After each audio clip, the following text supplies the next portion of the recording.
Assalamu alaikum wa rahmatullahi wa barakatuh. Que la paz y las bendiciones de Allah sean con todos vosotros. Bienvenidos a las llaves del cambio. Inshallah seguimos hablando de cuestiones que estimo que son muy importantes tener en cuenta y son las claves para transformar nuestra realidad y salir de algunas condiciones que nos lastran y nos previenen de avanzar, ¿no? Avanzar en todos los sentidos, a nivel personal y a nivel colectivo. Hemos hablado últimamente en los últimos episodios, en estas últimas noches de Ramadán, es como esta vela que se está consumiendo y se nos está yendo, se nos está escurriendo este sagrado mes de Ramadán entre los dedos de la mano. Tal y como lo hace el tiempo se está gastando. Hemos ido hablando de la humildad y hemos hablado de la productividad y esa conversación acerca de la necesidad de ser más productivos y del trabajo y de esa ética islámica del trabajo nos ha llevado a mencionar por encima el derroche, el despilfarro en el que caemos muchas veces, el gasto innecesario. Y tal y como hemos dicho, todo se gasta, ¿no? Incluso el tiempo, hablando de Ramadán y hablando de esta vela que he comparado con el Ramadán, el tiempo se nos está yendo y estamos gastando nuestras vidas. El ser humano se está consumiendo en el tiempo y tiene un principio y un fin y todo depende de lo que haga entre esos dos puntos, el punto de partida y el punto de llegada, ¿no? Esas dos referencias cruciales de nuestras vidas. El despilfarro lo menciona el Corán en dos términos, el derroche, ¿no? Hay dos términos que hablan de ello.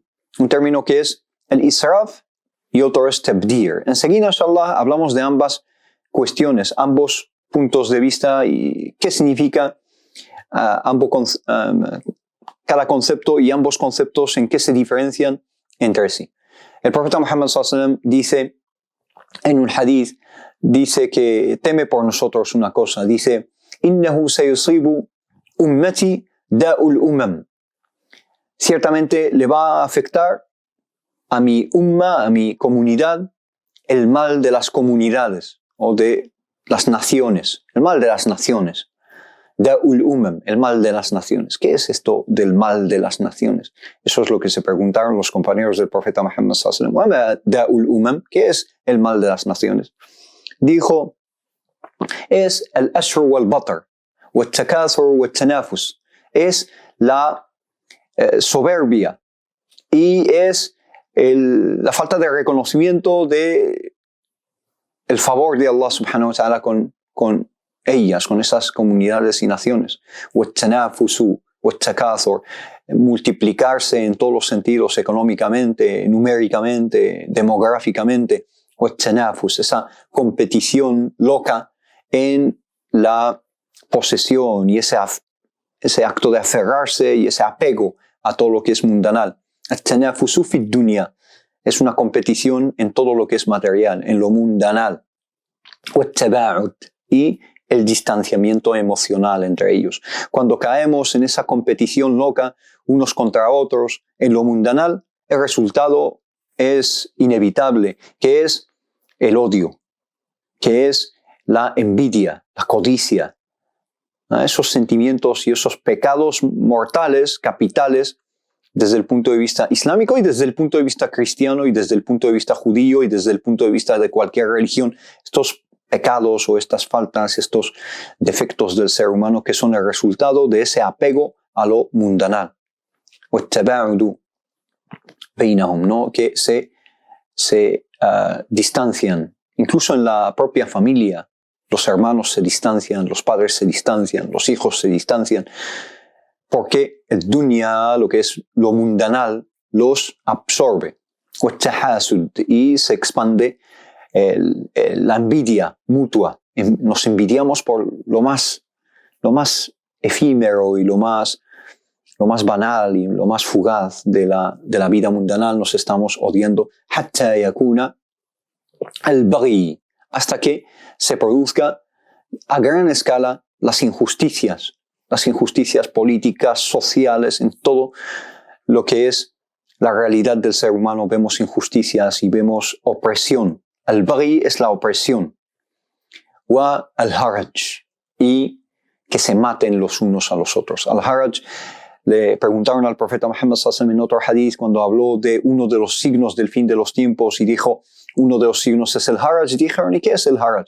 Dice que se maten entre sí hasta que llegue el punto de que aquel que ha sido matado no sabe por qué ha sido matado. Y aquel que mata no sabe por qué mata. Es decir, una insensatez e incluso una pérdida de significado, incluso en el acto obsceno de matar a otro ser humano, a un alma sagrada que Allah subhanahu wa ta'ala ha sacralizado, ¿no? Entonces aquí vemos que el profeta Muhammad sallallahu alaihi wasallam habla de al-batr, ¿no? Al-batr, es decir, que no reconocemos el valor de la ni'ma, de las dádivas que Allah subhanahu wa ta'ala nos ha dado. Allah subhanahu wa ta'ala en el Corán menciona esta palabra, por ejemplo, en la aleya que dice وَكَمْ مِنْ قَرْيَةٍ بَطَرَتْ مَعِيشَتَهَا. ¿Cuántas ciudades han hecho a perder su vida y su prosperidad porque dejaron de reconocer a Allah subhanahu wa ta'ala y dejaron de reconocer el favor de Allah subhanahu wa ta'ala con ellos? Cuando cayeron en la ingratitud, ahí se produjo el desastre. Y yo menciono el derroche en relación con otro tema que hemos mencionado hace muy pocos días, que es la ingratitud y la necesidad de la gratitud, porque una cosa lleva a la otra. Y el batr, como dicen los ulama, huwa at-tughyanu 'inda an-ni'am. Cuando Allah subhanahu wa ta'ala nos abre lo mundanal y nos da de todo, en cuanto a lo material, el ser humano llega a un estado de tughyan, de altivez y de soberbia, la falta de la humildad de la que hemos hablado. Wa infaqun li ghayri haja, y gastar sin necesidad a ello, gastar dinero sin necesidad de que así sea. Son necesidades ficticias, o mejor dicho, son necesidades artificiales, necesidades que nosotros mismos nos hemos creado. No son necesidades reales de supervivencia y necesidades sensatas del ser humano, sino que el sistema humano en el que vivimos hoy en día, a nivel mundial, en esta globalización, está generando necesidades simplemente para el consumo por el consumo. La finalidad del consumo es el consumo hoy en día, no saciar unas necesidades y llegar a unas igualdades, etcétera, sino que el consumo por el consumo. Vamos a generar necesidades y si no las hay, nos las inventamos, necesidades artificiales. No hay necesidad para ese gasto y nos lo inventamos para simplemente gastar y despilfarrar y derrochar. Y es un derroche por encima de nuestras capacidades y por encima de la obediencia de Allah subhanahu wa ta'ala. Y esto a nivel individual se ve, a nivel familiar se ve, a nivel social se ve y a nivel global también se ve. Gastamos más allá de nuestras capacidades. Vemos a una familia humilde que tiene X cantidad de ingresos y intenta llegar a un nivel que no corresponde con sus ingresos. Y se inventa necesidades que tienen que ver con cuestiones que no son necesarias realmente. Son complementarias, son, son apariencias que quieren aparentar ante los demás. Quiero tal coche, aunque sea por crédito y aunque me endeude hasta los huesos. Tengo una casa humilde, quiero una casa muchísimo más ostentosa, aunque ello conlleve una esclavitud tremenda en términos financieros. Quiero unos muebles de tal marca, una vestimenta de tal gama y quiero esto y lo otro. Y si tengo todo eso, me creo unas nuevas necesidades que tienen que ver con televisiones de tantas pulgadas y móviles de tantos píxeles en sus cámaras y no sé qué. O sea, ¿a dónde vamos? Por encima de nuestras capacidades.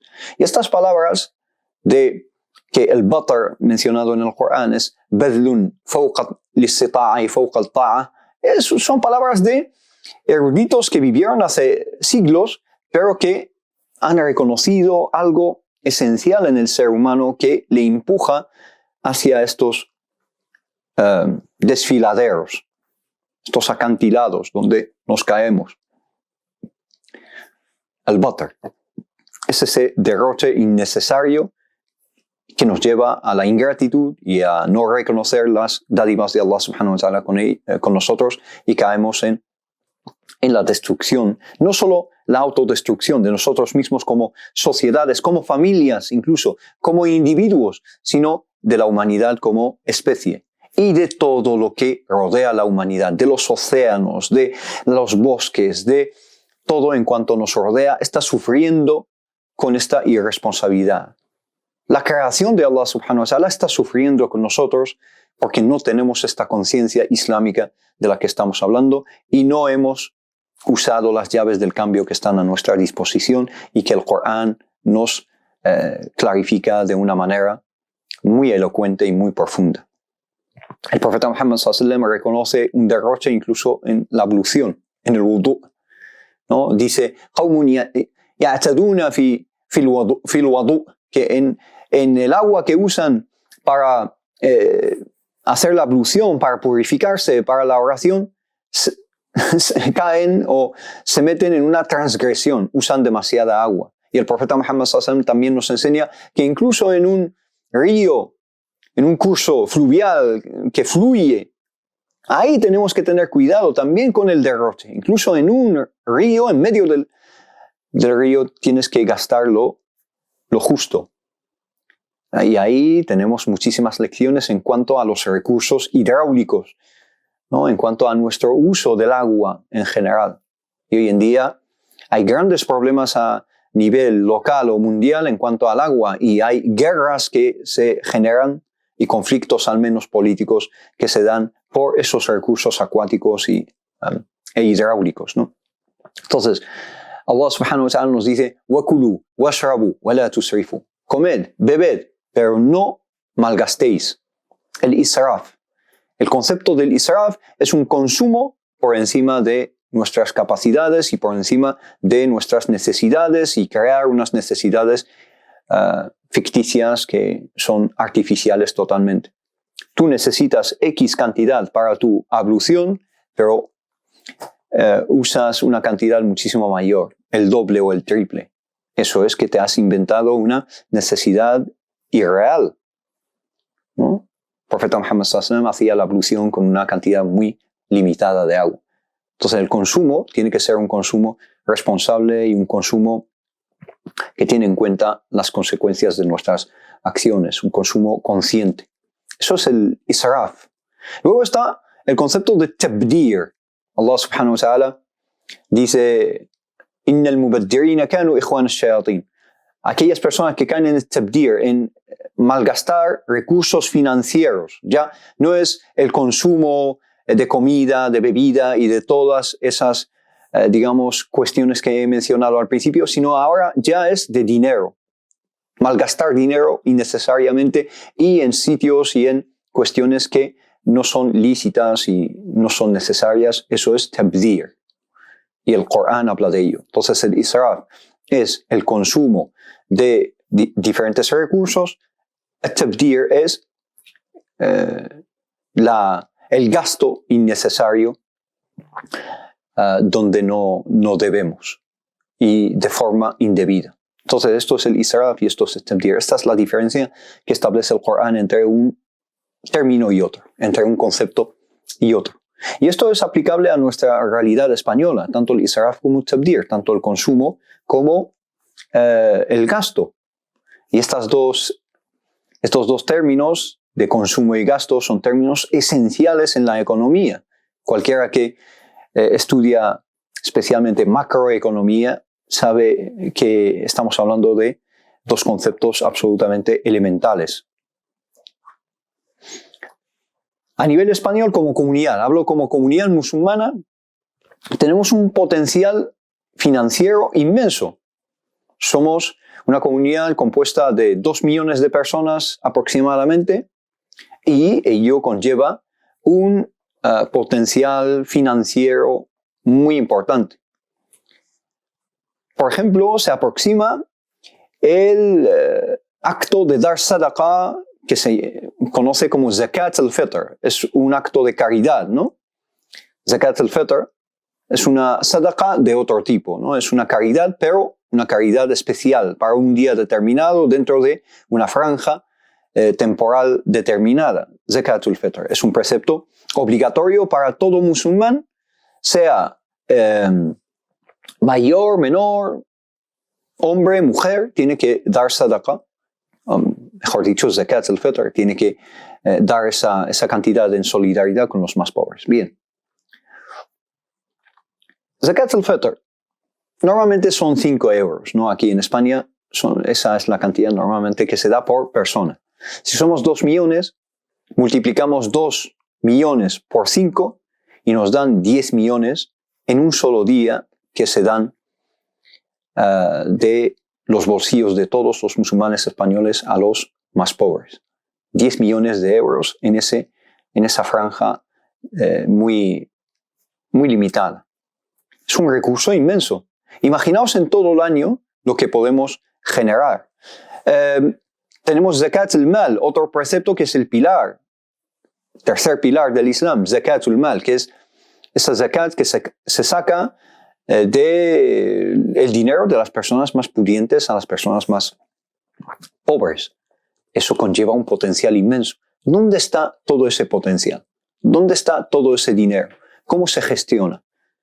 ¿O es que se gestiona de una forma totalmente aleatoria, sin ninguna planificación, y luego nos faltan recursos para proyectos, sean proyectos de,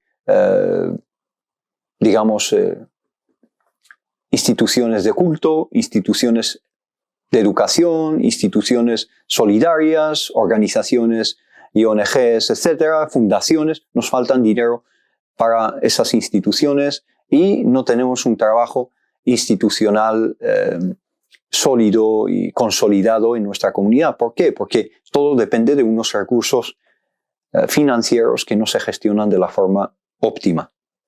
Y luego lo que se puede decir a nivel local de la comunidad musulmana se puede extrapolar a nivel mundial.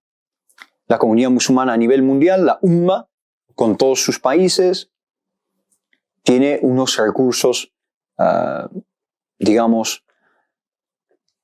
unos recursos financieros y unos recursos naturales absolutamente inmensos.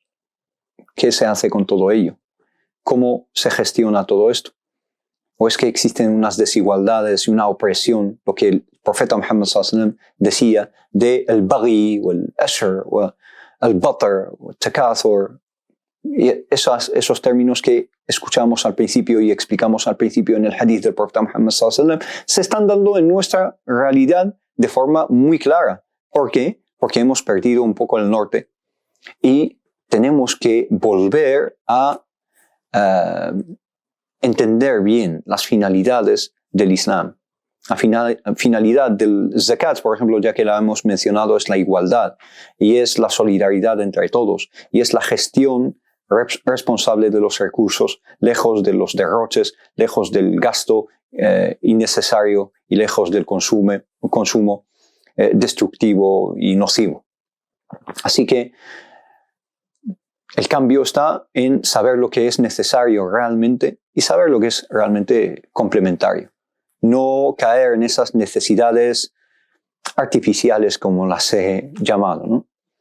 Espero que haya arrojado un poco de luz acerca de esto y simplemente tomemos un poco de conciencia acerca de nuestros modos de vida, que sean más sostenibles, que sean más responsables y que sean más solidarios y que no se dirijan hacia la opresión y hacia el individualismo y hacia el egoísmo, sino que se dirijan hacia la solidaridad, hacia el altruismo y sobre todo hacia la responsabilidad de cara a los demás y de cara al medio ambiente y de cara a la adoración ante Allah subhanahu wa ta'ala, porque tal y como hemos dicho que el trabajo es una adoración, la gestión de los recursos que tenemos a nuestra disposición también es una adoración ante Allah subhanahu wa ta'ala. Barakallahu fikum, muchísimas gracias por vuestra atención y vuestro tiempo. Nos vemos en el próximo y último episodio de Las llaves del cambio. Espero que haya aportado algo beneficioso, inshallah, en este mes de Ramadán, y concluimos en el próximo episodio con todos. Así que no os lo perdáis. Barakallahu fikum, assalamu alaikum wa rahmatullah, que la paz y las bendiciones de Allah sean con todos vosotros.